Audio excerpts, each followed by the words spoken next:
You ready? This is cause number D1DC 22301-129, the state of Texas versus Kaitlin Armstrong. The state ready to proceed? Defense?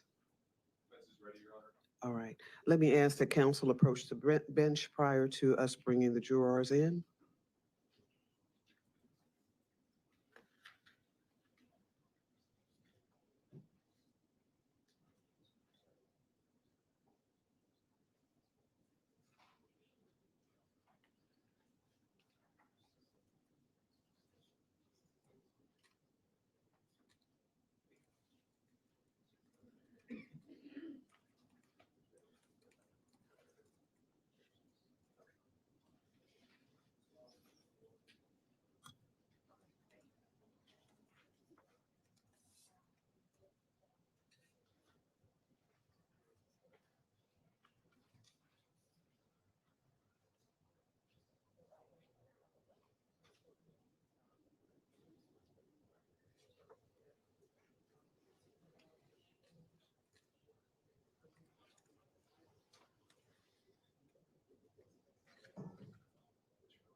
Good morning, ladies and gentlemen of the jury. You were sworn on Monday evening, so we have taken care of that part of our responsibilities as far as your oath.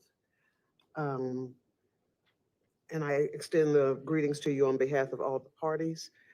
In cause number D1DC 2230129, you're now being present. The state and defense haven't announced ready for trial. State, you may begin with the reading of the indictment in this cause.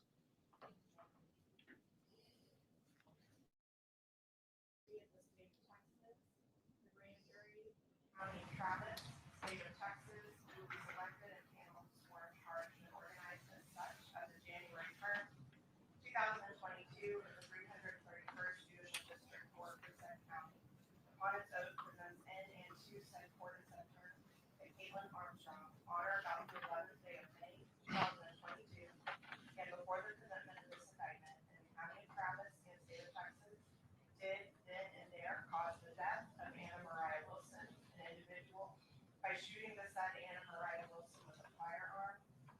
And it is further presented that Kaitlin Armstrong, on or about the 11th day of May, 2022, and before the presentment of this indictment in the county of Travis and state of Texas, did then and there intent to cause serious bodily injury to Anna Mariah Wilson, an individual, commit an act clearly dangerous to human life that caused the death of Anna Mariah Wilson by shooting the said Anna Mariah Wilson with a firearm against the peace and dignity of the state, signed by the foreperson of the grand jury. The defendant will please rise. To the allegations as read by state in paragraph 1 of the indictment, how do you plead? To the allegations as read by the state to paragraph 2 of the indictment, how do you plead? You may be seated. Does the state have an opening statement to make at this time? You may proceed.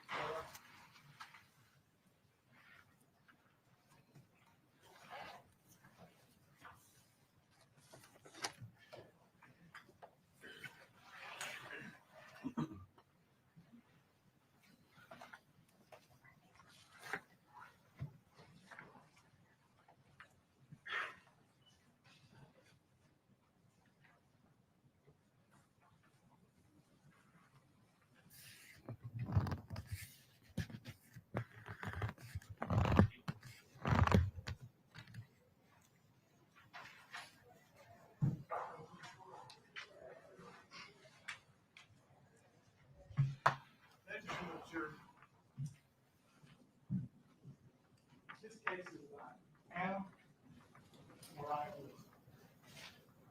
Everybody calls her Mo Wilson. Mo was an accomplished college skier from Vermont. A few years ago, she got into a sport called gravel racing. In about 3 short years, she became one of the best in the world at it. On May 11th, 2022, at 9:15 p.m. here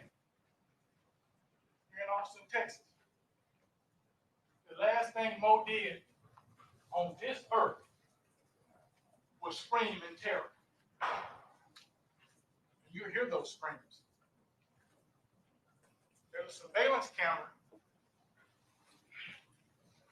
with an audio portion to it. We'll play that for you. And you'll hear those screams. Those screams are followed by ah, ah, 2 gunshots. One to the front of the head, one to the side of the head that hits the index finger as it passes.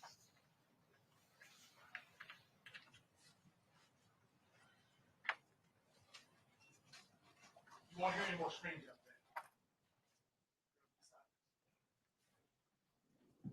45 seconds.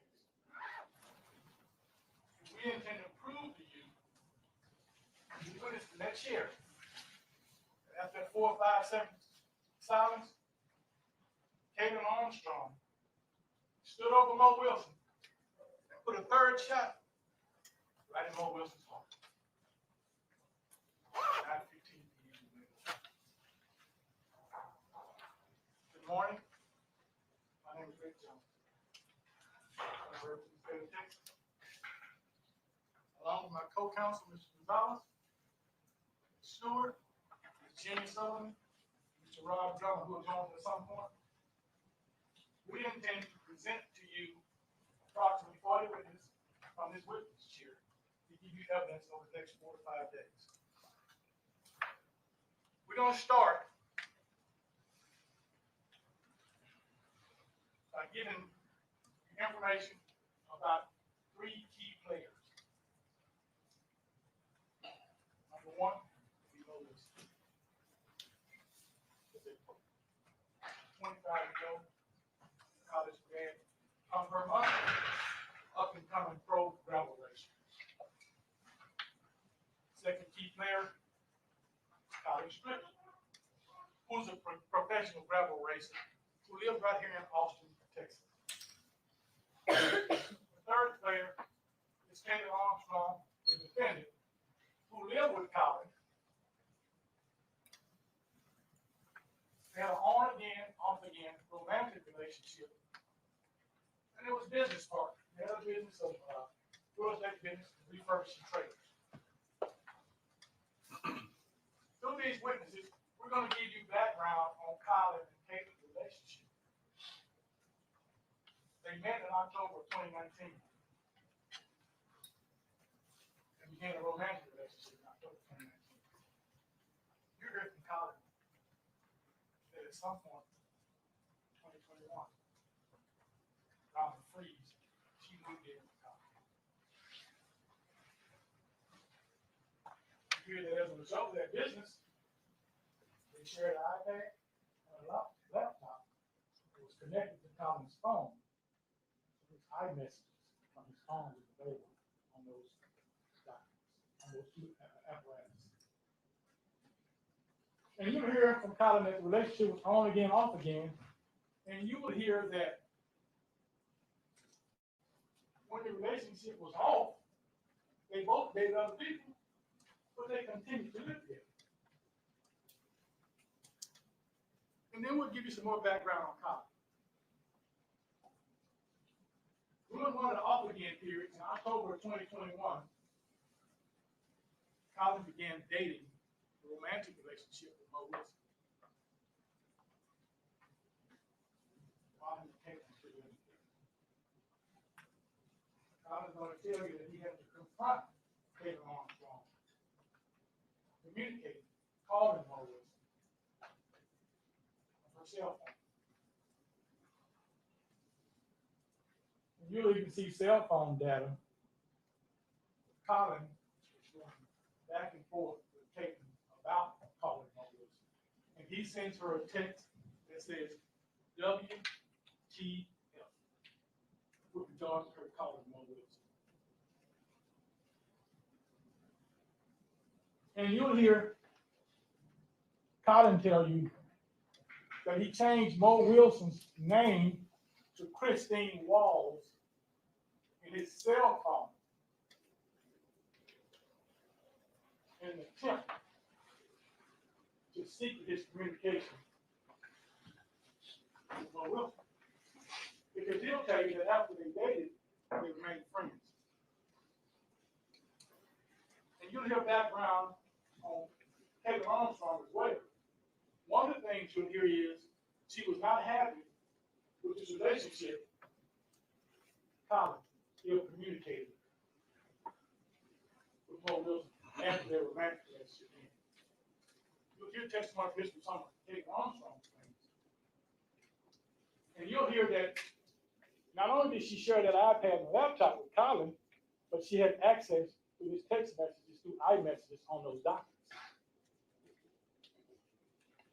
He'll tell you that he was a hands-on kind of guy in his business. And Kaitlin was the business manager type. So, in fact, you'll hear that she sent emails, messages out for the business from those 2 documents, from those 2 apparatus that had access to his email, pretending to be him for the business. That'll prove her access to those documents and access to his text messages through that iPad, and that laptop.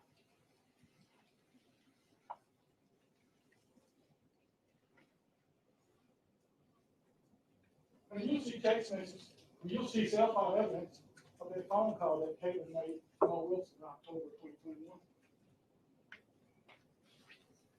And prior to May 11th, one of the things you'll find out about Kaitlin Armstrong, the defendant, is that Colin at McBride's Guns on Lamar bought 2 guns. He bought himself a gun, and he bought Kaitlin a 9mm 6-hour P365. And you'll find that in January 2022, 4 months for this murder, Kaitlin Armstrong goes to the range, a gun range in South Austin, 35 and Slaughter. She buys 50 rounds of ammo. You'll see the receipt from the ammo. And you'll see pictures of her cell phone, of her practicing with that weapon. 6-hour P365 9mm. 4 months before Mo Wilson was killed. And then we'll give you some more background before the murder that around the May 2nd, 2022 time frame, Colin Strickland left Austin in late April, and he was gone for about 30 days. He was in California. There was a bike gravel race in San Diego area. Colin will testify that during that late April, early May 2nd deadline, that his communication with Mo began to ramp up. Otherwise, they started to communicate a little bit more than they had in the past.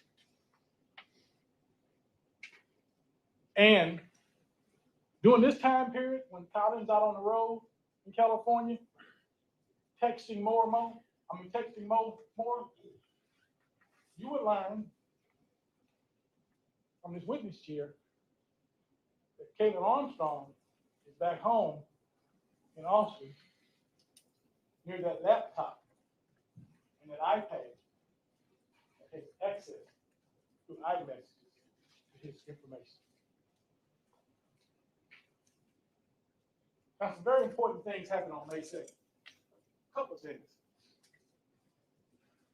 On May 2nd, and you'll learn some cell data information, cell phone records. Kaitlin Armstrong logged in to Colin Strickland's Gmail account and Instagram from her phone.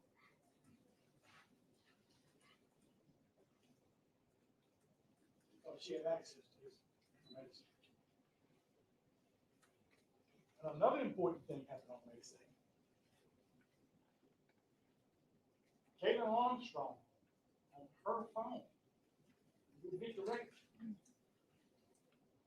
looked up Mo Wilson on her phone. And she looked up pictures of Mo Wilson on her phone on May 2nd, 9 days before Mo was killed.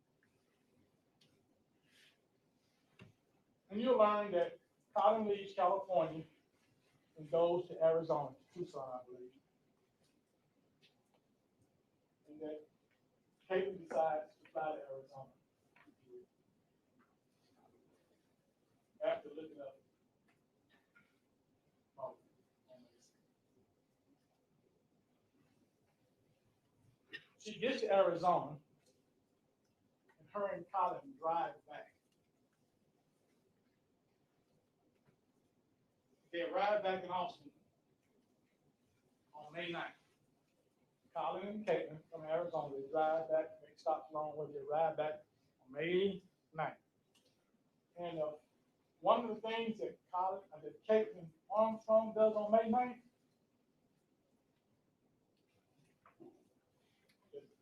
2 days before Mo Wilson is killed,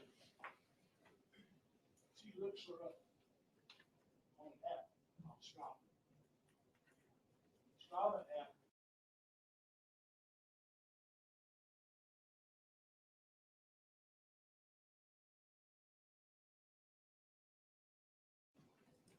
an app that allows you to look at a person's activity.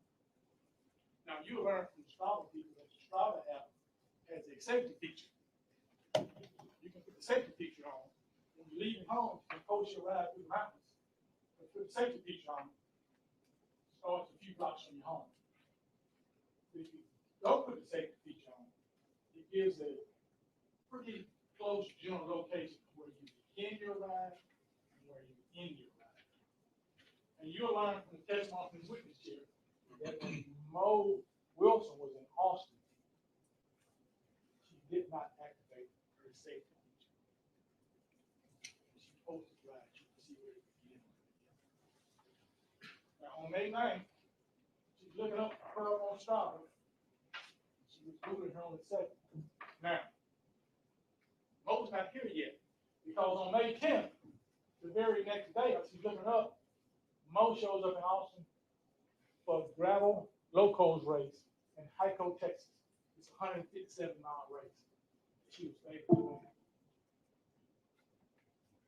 She didn't stay in a hotel.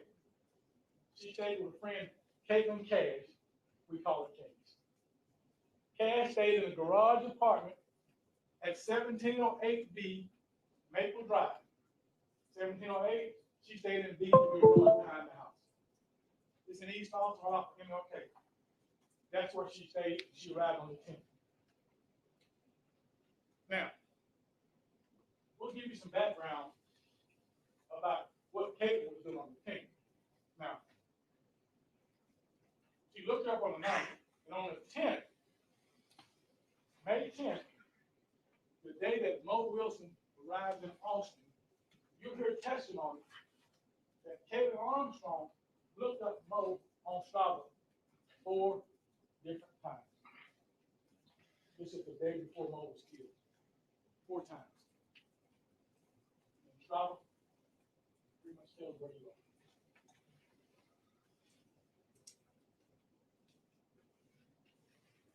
And we're going to go to May 11th. The day Mo Wilson was murdered. Now, during that day, Colin and Mo began to text each other. And you'll see those text messages. They're trying to hook up together. Go back and forth about what time, where we're going to go, things like that. You'll see those text messages. And Colin will tell you that later on that day, 3 o'clock range, he leaves on his motorcycle to go to the dentist. And while he's out at the dentist visit, him and Mo finalized their plans to hook up for the evening and go to a eBay pool. And he would testify that texting was on his iPhone. It was connected to our messages to that iPad and laptop back at home. And you'll get cell data records to show that Kaitlin Armstrong was back at home.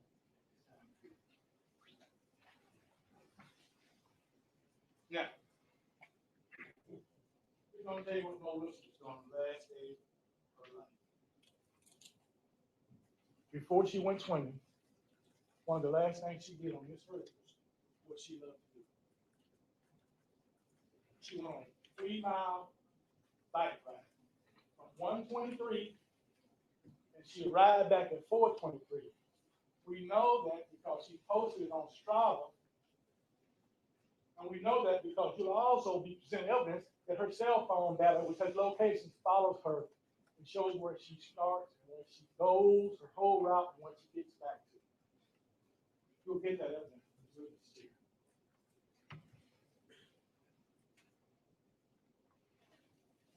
And at 4:49 p.m., May 11th.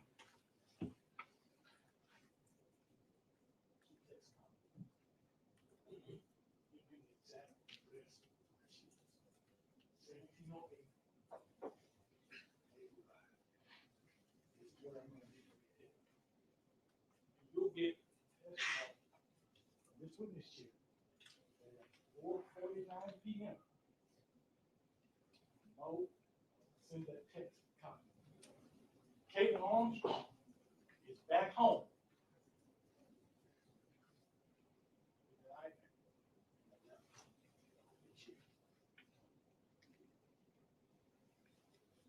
Now, we're going to talk about Kaitlin Armstrong around the time the text was sent. At 4:49 p.m.,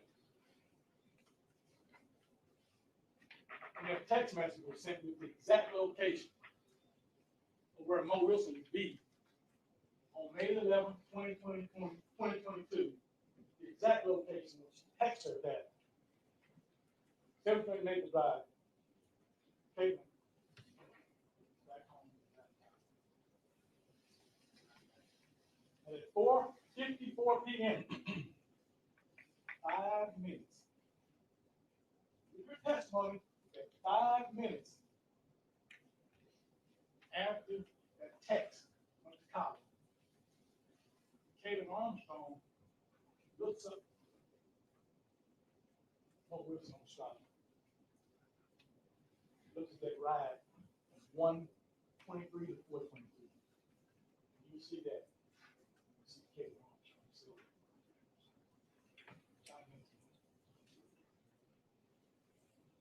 now let's get access to information.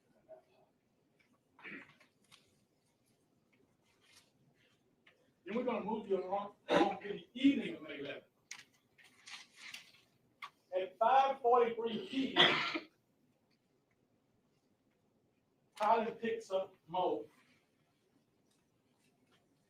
at Kaitlin Cash's apartment.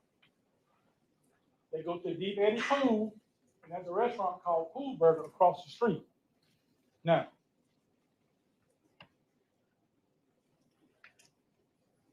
you'll see a couple of things that put them there. You'll see Colin and Mo's cell phone tracking Cash's house, the Pool Burger in Deep Eddy. And you'll see video of them sitting in the restaurant eating around the 8 o'clock area. And you'll even see a video of them leaving on a motorcycle to left 8 o'clock on May 11th from the Pool Burger area. Now, Colin drops Mo off at 8:35 p.m. You'll hear witnesses talk about his cell phone. Hits him right there in that alley. It's an alley behind the main house. I was reading that. 8:35, he drops her off. And Colin goes home. And he's home at 9:15 when those gunshots go off. And we know he's home because you'll be witnesses track him on his cell phone. He does stop at 8:38 on MLK, a few blocks from dropping Mo off. And he texts Kaitlin about that area he was running. Finished. Want to get something to eat? She doesn't respond. You later learn that she doesn't respond to his cell phone. When he goes home, he receives a phone call about 9 o'clock. You hear from the person who called him. They was on the phone for 8 minutes. You see cell phone records proving it. And then at 9:21, Colin sends Kaitlin one last text message. Yeah, something to eat, I'm going home. And cell phone location puts Colin at his home miles away from 1708 Maple Drive. That's how we know what he is. Now let's talk about Mo Wilson on May 11th. Mo comes home. Remember, Colin dropped her off at 8:35. It's little small flight of stairs up Cash's garage apartment. At 8:36, Mo unlocks the door to Cash's apartment.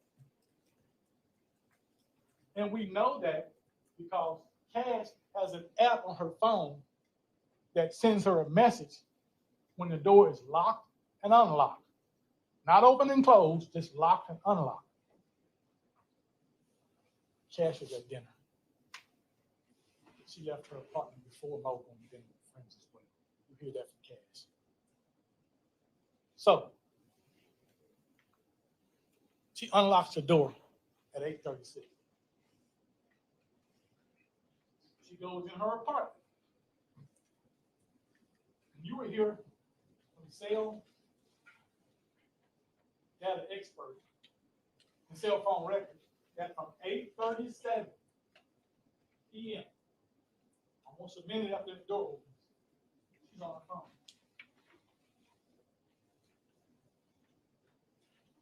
You're able to track her phone, look at her phone. She's on her phone, calling at 8:37, 1 minute later, on her phone. And she stays on her phone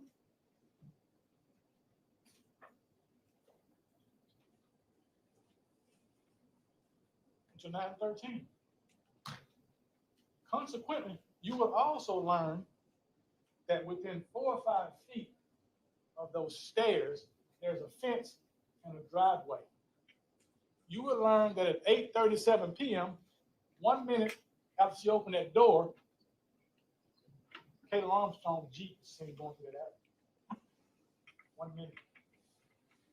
She opened that door 1 minute later, you see that Jeep going through the alley. You'll see that on video surveillance camera. 8:36, 8:37, 8:38, probably a few blocks away, text. You hear all that from witness. Now, Mo sends her last message out at 9:13 p.m. She sent a text message to a podcast. 2 minutes before that time. The last message to a podcast. Now, you heard from Kaitlin Cash. She had gone to dinner. Good friend of Mo was hanging.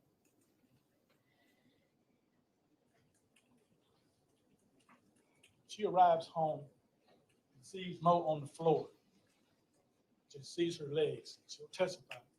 She thought Mo had been on a strenuous ride and was laying on the floor, stretching, relaxing. And she'll testify that she gets closer and sees blood and freaks out. And at 9:54 p.m., within seconds of being in the apartment, she calls 911. And she'll tell you that she put the phone on speaker, and the 911 operator had her doing chest compressions to her friend. She'll tell you she had no idea she was dead, whether she was dead or not.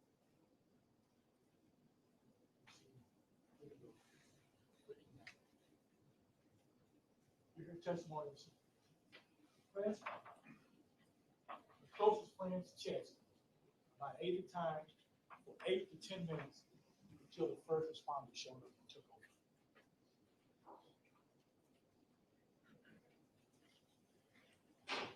The police talked to her that night. She tells them that she left before. She tells them who Mo is. They don't know who she is. She's a friend of mine from San Francisco. She's visiting. I don't know. She was supposed to have dinner with a friend named Holly Strickland. And she even shows him a text message where Mo texted her. Said, hey, beginning of the case. Now, the police continue to investigate. They canvassed the area for surveillance,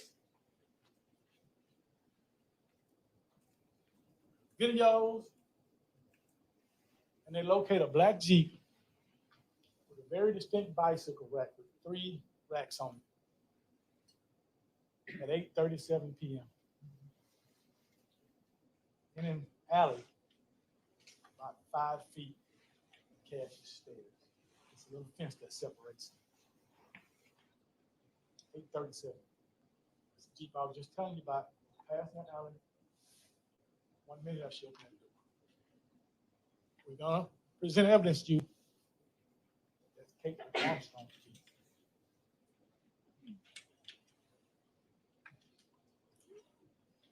Police bring in Colin Rica the next day on May 5th. And the investigation is done. It's on the way. Police interviewed Colin, confirmed his story. He tells them all the things you're going to hear about. I picked her up. I was on a motorcycle. Deep Eddie, Food Burger, they canvass and get video to prove that stuff eventually. Now, the police also sent somebody to Colin's house in the investigation.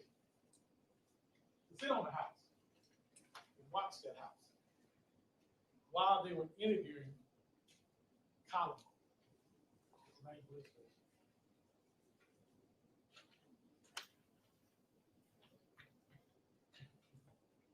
once the detective learned about the black Jeep in the alley, he asked Colin about the black Jeep. Colin would testify, but he told him that's her Jeep. She owned it, she died. I'm not saying I've never driven it, okay, but I wasn't driving it that day. I was on my motorcycle. So now, Kaitlin Armstrong becomes the person who as well. Because they're concerned about why that Jeep was at 1708 at 8:37 p.m.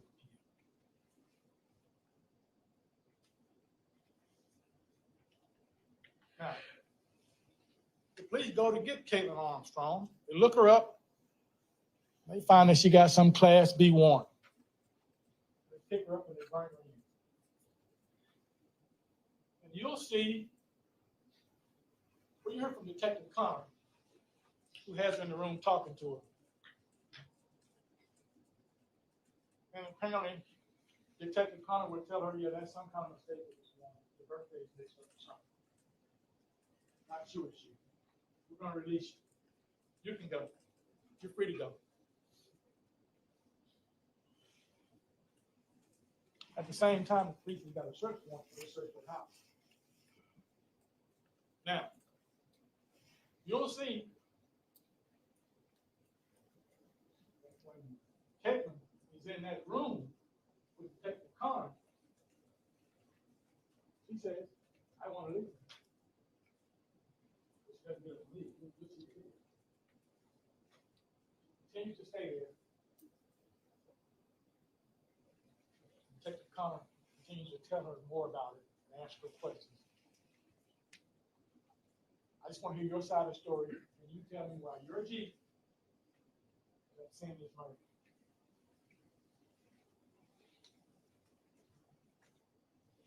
Doesn't say anything. Let's say something like, I didn't know how to do that. Same girl she's been searching on May 7th, May 9th, May 10th.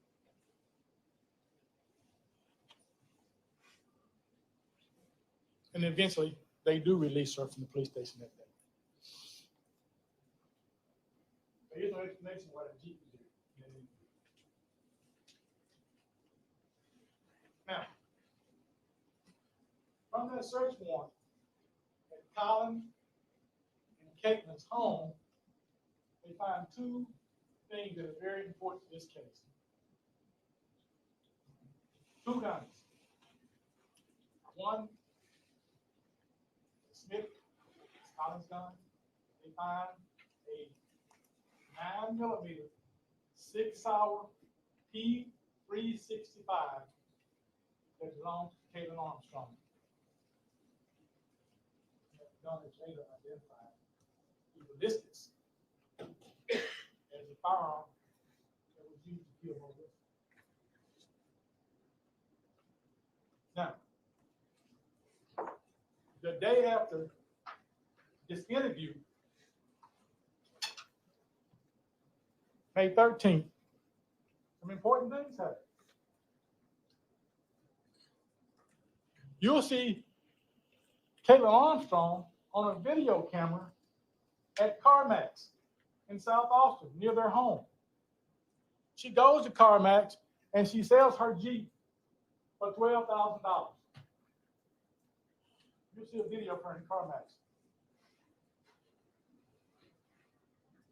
On that same day, you'll see an Uber receipt. She rides an Uber to Austin Bergstrom Airport after she sold her car.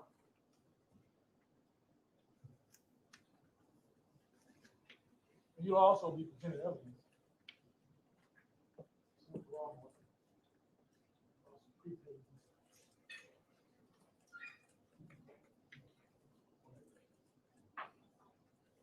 The next day, you go to Uber's airport on the 13th, but the next day on May 14th, she flies from Austin to Houston, and from Houston to New York City.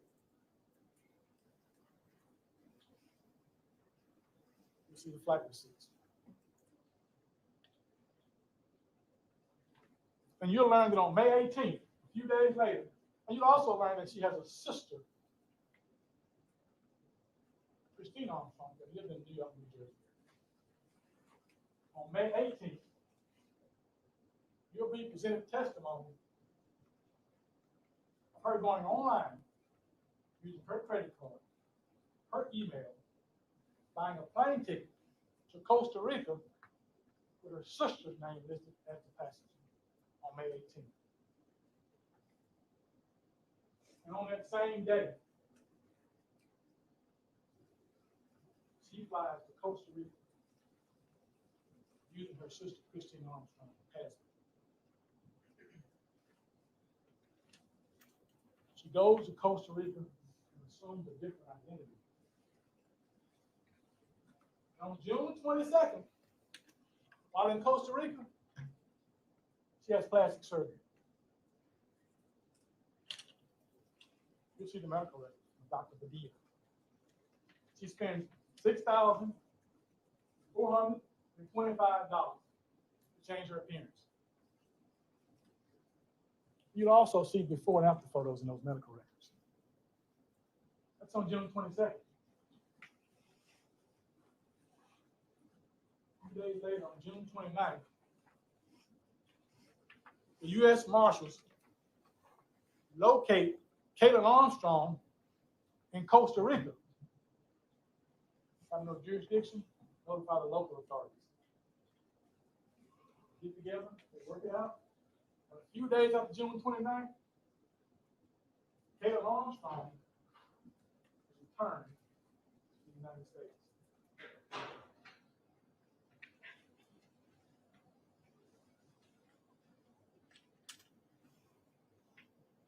Now, I want to backtrack a little bit, tell you about the cell phone data. Cell phone data can include calls, text messages, and also location information. You can tell who you call, who you text, and where you are. Let's talk about Colin's cell phone data. You can see those text messages I told you about between the two. You see him traveling on a cell phone location to pick her up. You'll see him traveling to Bloomberg. Okay? You'll see him traveling from Bloomberg. You'll see him leaving the scene at 8:35, dropping her off, and you'll see him stop and make that text message at 8:38 through cell phone records. You'll see that 9 o'clock phone call, last 8 minutes, and you'll see that 9:21 text, and you'll be able to see from the cell phone expert that he's way at home at 9:15 when no shots ring out. You'll be able to tell it from the cell data. So we look at Mo Wilson's cell data. You'll be able to see that ride she took, the last ride of her life. 1:23, 4:23 p.m. on 9/11. Hopefully,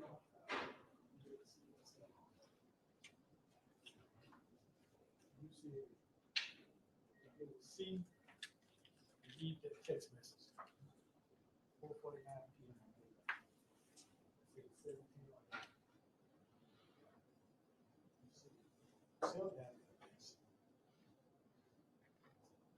And you'll see her location to help you verify what time she got home.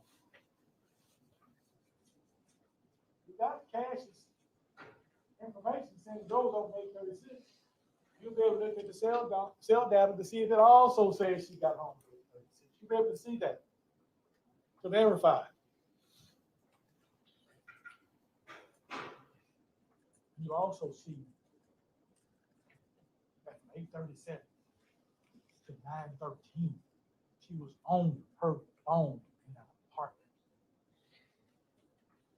And you'll even see evidence afterwards that that's the front door, here's a couch. After she's murdered, you'll see that cell phone on that couch plugged into a white charger right there, right by the door. You hear this very small apartment. She was a few feet away to the bathroom. But at 9:13, that cell phone is right there when she sent that last message, right by that front door. And you'll see that last text that she sent to the apartment. 2 minutes.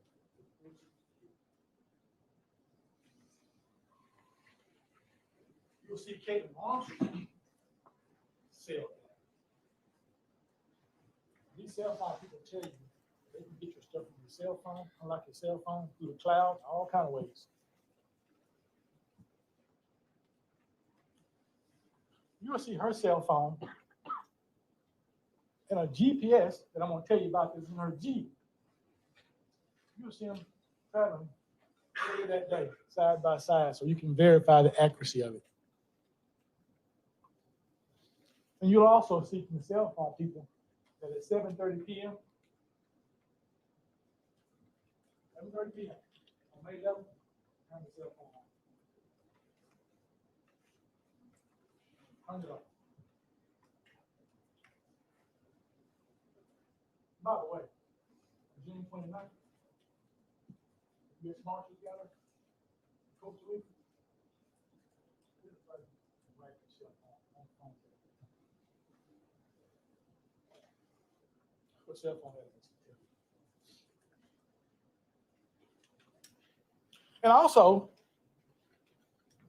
you'll see that at 9:55, approximately 35 minutes or so, after you hear that scream on that audio in the Ring camera,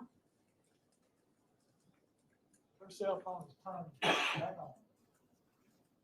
And it's at her house in South Austin.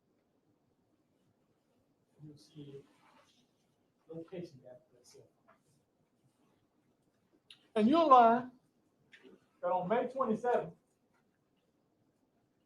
while in Costa Rica, she searched her name from her cell phone. News articles, things about her arrest, things about her being a fugitive. You'll see that through the cell phone data, people. She's looking at all this and reading this stuff, putting it up on her phone while she's in Costa Rica on May 27th. After the murder, but before the plastic surgery, you see her Googling this once for her arrest and stuff. Now, I told you the police was cameras for video surveillance. You'll see one video surveillance camera of Colin leaving that motorcycle at 8:36 once he dropped Mo off at Cass's apartment. Got him one time on the video camera. Now, there's 4 video surveillance cameras that captures Kaitlin Armstrong circling Cass's house at 17:08 May for about an hour before the murder. It's circling. One camera catches it 3 or 4 times. He's passing up down the street on that black Jeep that she sold at CarMax. Now, one of them videos that catches her in the front of the house in the the back of the house. They have cameras on both sides, front and back of the house. That's the camera that catches her along the fence. 1 minute.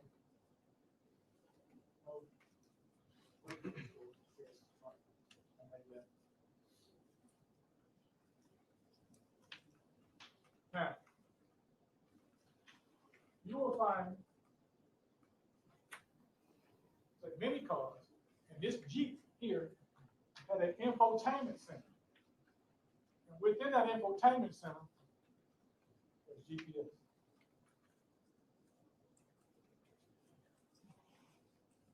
You hear that Kaitlin Armstrong Jeep had an infotainment center with a GPS system in it. GPS shows time and location data. You'll see an animation of her driving down Lamar with the dots. Starting about 6 p.m. It's tracking her all over the city, North Austin. You'll see a circling block around the house. You'll see the experts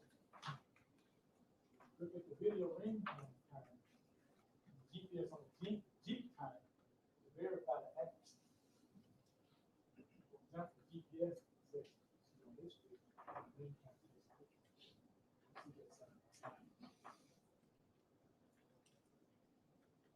now, GPS has what they call trip logs. Everybody has trip logs. Trip log cuts off, keep it on. Cars on. You hear about trip log 99, trip log 100. Trip log 99 stops at 8:40 p.m. GPS location puts Kaitlin Armstrong Jeep in an alley. 15, 20 yards from those stairs that Mo Wilson went up at 8:36.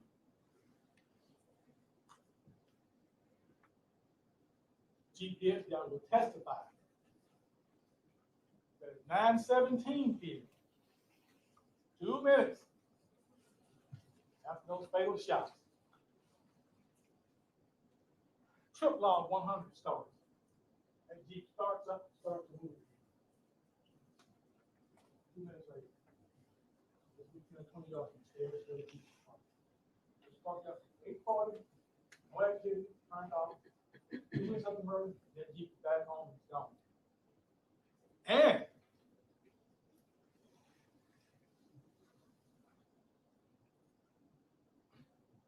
one of the things about this Jeep is we follow this Jeep on GPS all the way to the home in South Austin. You see that it stops by an apartment complex with a dumpster on the way home. Stops by the dumpster for a minute. GPS shows the car is moving when it stops. Miles per hour, how fast it's going, it's not moving at all. You see her go up to that dumpster by the apartment complex, stop for a few minutes, and you're gonna see her drive off home, cut that Jeep off, and trip log 100 is gonna end. Right around 9:55 p.m., same time, that phone pops back on at her home. Now, you're gonna hear from a ballistics tool mark expert. There were 3 shell casings and 3 projectiles covered at the scene. One of the projectiles was too mangled to compare. So he had 3 shell casings, 2 projectiles to use for comparison. So they got those 2 guns that they got from the search warrant. Colin's gun and Caitlin's 6-hour P365 9mm. They test fired those guns and compared those test fires casings to those 5 found at the scene. From that chair, the ballistics guy is going to tell you Colin's gun was excluded. Caitlin's gun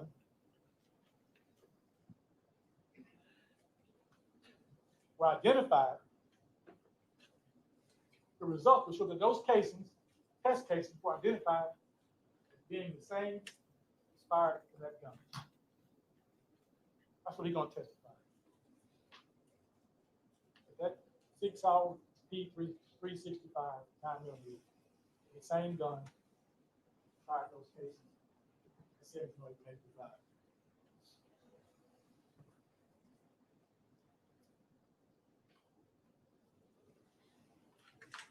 Then you're also going to hear from DNA experts. Now, you hear that they swabbed DNA from Mo Wilson's bike, which they found in some weeds, maybe 10 yards from the bottom of those stairs, cut 4 or 5 yards from where that car was parked at 840, and some bamboo weeds. They found her bike. You will find that the bike weighs about 5 or 6 pounds. You can pick it up like with one hand. You'll find that it's a very expensive bike, thousands of dollars. And you remember that earlier she was riding. Now, the DNA expert will tell you that she took DNA from Mo Wilson, Kaitlin Armstrong, and Colin Strickland to compare to the DNA on that bike. Now, they found DNA on the handlebars. Now, the DNA expert will tell you that they don't say that's the person. They got likelihood ratio. Uninformative, 5 categories. Uninformative with the lowest, strongly, strong, and very strong likelihood. That's how they keep it down. You will find, or she'll testify, that the DNA on the handlebars was a very strong likelihood that the DNA on the handlebars included DNA from Kaitlin Armstrong. Strong. And the DNA expert will testify that with regards to the DNA on the seat of the bike, that there's a very strong likelihood that the DNA on the seat of the bike included DNA from Kaitlin Armstrong. Very strong, highest category here.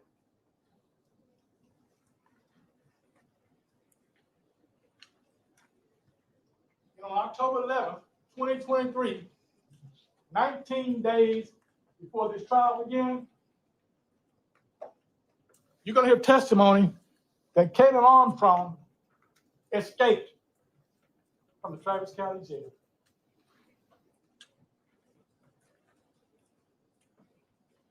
And was apprehended about a mile down the road. 19 days before this trial.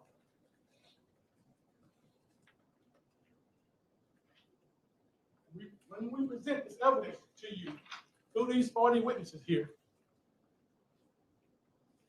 we're going to ask you to find Kaitlin Armstrong guilty of murdering Mo Wilson.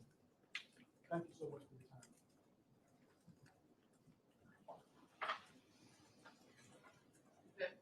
your time. So why are we here? Why are we here? You heard the state get up and tell you this is an open and shut case, right? There's DNA, ballistics, GPS evidence. The state's certainly convinced. That's all very important. So why are we here? You may already have your mind made up. I know Detective Richard Spittler with the Austin Police Department certainly did, just hours into his investigation. So why are we here? We are here because the state's opinion of what the evidence is and the Austin Police Department's opinion of what the evidence isn't important. You are the most important people in this room. It is your opinion of the evidence that we are here for. That's why we're here. Reasonable doubt. I want to talk to you about reasonable doubt. Reasonable doubt is doubt that is supported Judge, by he's making an argument about the weight of the evidence. He's not getting a rollback. Provide an opening statement with the evidence will show. I plan to, Your Honor. Reasonable doubt is doubt that is supported by reason and common sense. And I expect at the end of this trial that we will be talking about doubt, what that is. But for purposes of my remarks to you this morning, I want to talk to you about reason and common sense. Now, reason, Judge, once again, that's not a roadmap for evidence. That's argument. judgment of approach.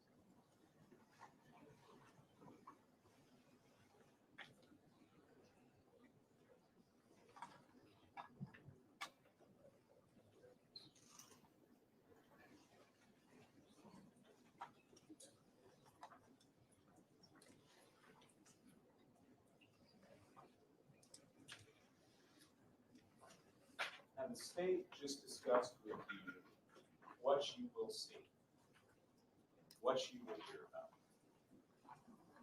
what you will hear throughout the course of this trial. But I want to talk to you about what you didn't hear about. What you didn't hear about. You didn't hear that not one witness saw Kaitlin Armstrong allegedly commit this murder. Not one, because there isn't one. You didn't hear. Because I'm not objecting again. He's supposed to be presenting evidence something that he's going to show, not evidence that he's not going to show. Once again, this is argument. The implication from the argument is that the evidence that you open statement, that you stated in open statement, states one thing, and he's pointing out what that evidence does not show. That would be permissible, but we were limited to that in that argument as to the facts of the case or why it was amount to the burden of proof that we read in this instance. Thank you, Your Honor. You won't hear, and you didn't hear, about any camera footage showing Kaitlin Armstrong at the scene of this shooting. Despite there being tons of cameras in the area, and you heard opening statements about all the cameras that were in the immediate vicinity of the scene of that shooting, not one captures Kaitlin Armstrong at that scene. Because there isn't any. You did not hear about any direct evidence showing Kaitlin Armstrong is responsible for this crime, because there isn't any. Now you will hear at the time Kaitlin left Austin to go to New York and then to Costa Rica, she would have no reason to know about anyone that was present in this case. That the Austin Police Department told her she was free to go. She was free to go. That's what you will hear. You will hear that Kate is passionate about traveling. She's passionate about yoga. And you're going to hear that she was totally comfortable traveling to far-off locations that intrigued her at the drop of a hat, on a moment's notice. That's what you'll hear. And you'll hear in the days following the shooting, weird things were happening to Kate at her home, documented things that would cause a reasonable person to fear for their safety, and that ultimately led to her decision to leave Austin.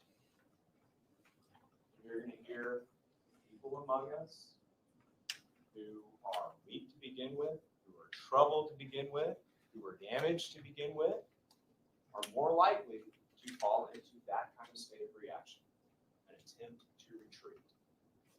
So let's talk about some of the witnesses that you may hear about over the course of this trial. Detective Richard Spitler. Now, he's the detective who, prior to the investigation of this case, had never served as a lead detective in a murder investigation. Not one. But I'm sure he did very well on his exams. You're also going to hear from Detective Katie Conn. Now, she's the detective that will tell you she's never met a defendant she couldn't crack in an interrogation, even if they invoke their rights multiple times throughout the conversation. Ask for their lawyer multiple times throughout the conversation. Ask to leave multiple times throughout the conversation. Now, the state is going to attempt to tie Ms. Armstrong to this shooting through purported forensic science. And you'll hear from the DNA analyst that examined some items that were collected in this case. And you will hear from a ballistic technician who will tell you he eyeballed some shell casings that were submitted in this case and determined that they were not inconsistent with a firearm that was taken from the home of Kate and Colin. But you will also hear from experts. And I want you to listen when those experts tell you DNA reporting can mean very little. And ballistic science isn't a science at all. And it's not highly regarded by members of the general scientific. I'm going to check that. There's no evidence that it's not highly regarded by the general science community just because you can find one or two people say that. Judge, these are opening remarks. This is what we expect the evidence to show. This is proper. Thank you. Before that objection was overruled, we were talking about ballistic science and how that is far from the gold standard that you see it depicted as on TV. Now, the states and the officers with the Austin Police Department, and the scientists that they employed, they were so desperate to keep Kaitlin Armstrong in their crosshairs that they had tunnel vision and jumped to conclusions. And at the end of this evidence, you will be left with the conclusion that the state's purported forensic science is inaccurate, is unreliable, and unscientific. Now, words and phrases have the meaning that we give them. Words and phrases are meaningless unless jurors like you draw a hard line in the sand. Phrases like presumption of innocence. Once again, he's making an argument. Proof beyond any reasonable doubt. Just once again, he's making an argument. Judge, this is the burden of proof. If the state is apprehensive about the jury hearing about, I'm apprehensive about him not getting a roadmap, getting an argument at open statement. That's what I'm apprehensive about. You said 4 words. I don't know where you're going from there, so I'll allow you to finish your sentence to see if it is part of the statement. thank you, Your Honor. I appreciate it. You must approach the task of your evaluation of the evidence with the willingness to think that which I know as a father, as a person, as a human, know to be the most difficult words to say. I don't know. I don't know.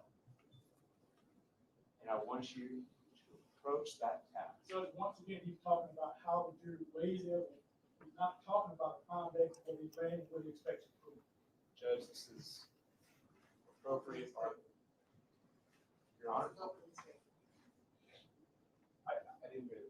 I just said this is opening statement. I haven't made a ruling, but I would ask again that you could find your remarks to the appropriate statements for this juncture of the trial. Thank you, Your Honor. I don't. At the end of the evidence, that is your conclusion. We don't know. The appropriate verdict is not guilty. And as you approach that jury room, if that is your conclusion, we don't know, not for sure, then the appropriate verdict is not guilty. The state has a job to do. We have a job to do. And you stand between us. And we stand. Judge, that's not opening statement. Objection sustained. With Kaitlin Armstrong, a woman who is trapped in a nightmare of circumstantial evidence. That's not opening statement. Judge, That's I'm argument. discussing the evidence. And that it You're is discussing her circumstantial. state of mind. That's not evidence. Okay. We have an awesome responsibility. Yours is more awesome. And at the end of the evidence, you will be left with the conclusion that the state has fallen short of the incredibly high burden that they have willingly accepted in choosing to accuse this woman of a very serious crime. You had your chance. You could have been excused on Monday, but Judge, that's not opening statement. Objection sustained. but you told us you could be fair. That's the same line of question. It's not opening statement. Are we concluding this case? I'm trying to wrap it up, Your Honor. And you're not doing opening statement. Let's wrap it up appropriately, as far as what the evidence from your portion of the trial, or what you intend to show, or think will be shown to the jury. I'm trying to get there, Your Honor. Despite Without interruptions. argument. Let's do it Yes. without argument. Yes, ma'am. Thank you, Your Honor. At the end of this case, your responsibility is more awesome. And you will have the conclusion that the state has fallen short of its burden. Judge, once again, every time you sustain, he gets up and says the same thing. He's making arguments about how they weigh the evidence at the end of the trial. Judge, That's not opening statement. it is the burden of proof, Your Honor, that the jury has in this case. If the state's apprehensive about the burden of proof that they've accepted, There's a time and place to talk about the burden of proof. It's not opening statement. Let me stop. If there are no further statements about what the evidence is going to show, then we can move on to the next portion of the trial. So you've heard that statement that you've made a few times now, so I would ask you if there's nothing else about the evidence. there is, Your Honor. Okay. We trusted you then. And we trust that at the conclusion of this trial, when you look at the evidence, you will come to a just verdict. And that just verdict, we trust, will be a verdict of not guilty.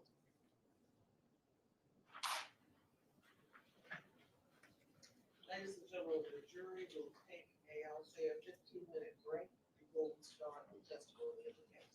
You're in recess for 15 minutes.